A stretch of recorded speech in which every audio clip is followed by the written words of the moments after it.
Welcome to ICF Insights. I'm Tony Marchese. Well, today we're going to be talking about education in the state of West Virginia. And I cannot imagine any two better people to have on the program today than our President of the State Board of Education, Gayle Manchin, and our new Superintendent of Schools for the state, Dr. Michael Martirano. Right. And I'd like to welcome both of you to ICF Insights, and thank you for making time on this very cold day today to be on the program. Thank you. No, thank you for having us. Sure. We have a lot to talk about. As we were talking about a couple of moments ago when we were getting ready for the program, we could easily have a couple of more shows or extend this probably an hour because we all are very passionate about education. And there's a lot of things going on right now. And I think that we probably will just go ahead and plan for another program right up front. Today, what we'd like to do is, first of all, to celebrate kind of a new season for education in the state of West Virginia. Gayle, you've served on the Board of Education for 9 years, for the past couple of years as president, and I'd love to hear more about that experience that you've had. And Dr. Martirano, you've got a vision for the state, a fresh vision, a new vision. And it's, I have to say that your plan that I've read a couple of times is very comprehensive, and I think it's exemplary, and I really look forward to hearing about that on our program.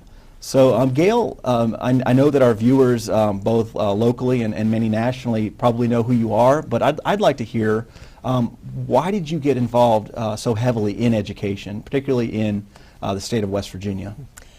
Well, first of all, I'm from West Virginia. Born and raised, and second, my background is education.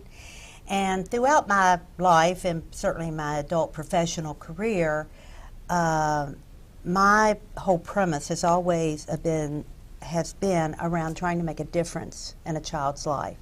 And not just academically, but actually improving the quality of life for that child. I am a firm believer that the address of a child or the zip code of a child should not define that child's destiny.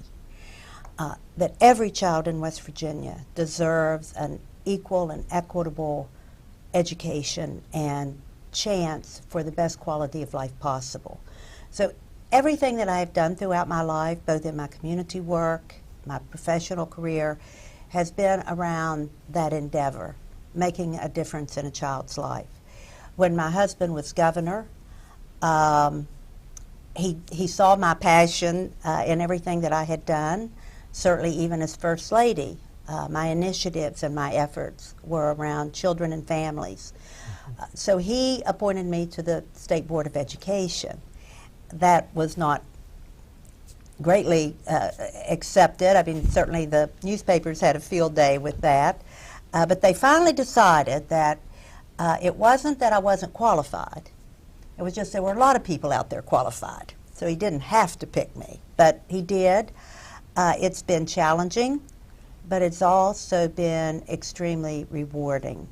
Over the 9 years of service, this is my final year, I have been able to be a part of remarkable policy changes, powerful initiatives, sometimes disappointing results, but the point is there was this constant vision of moving forward and improving the achievement rate of students in our state.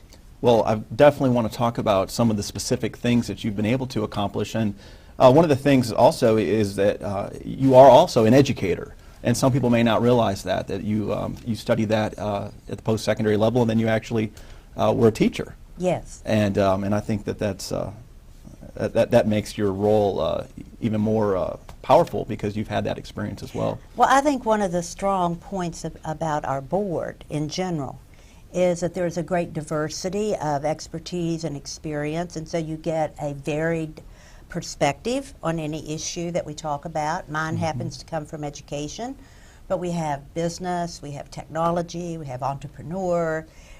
And so to me, that is the richness of our state board, is that diversity in perspective.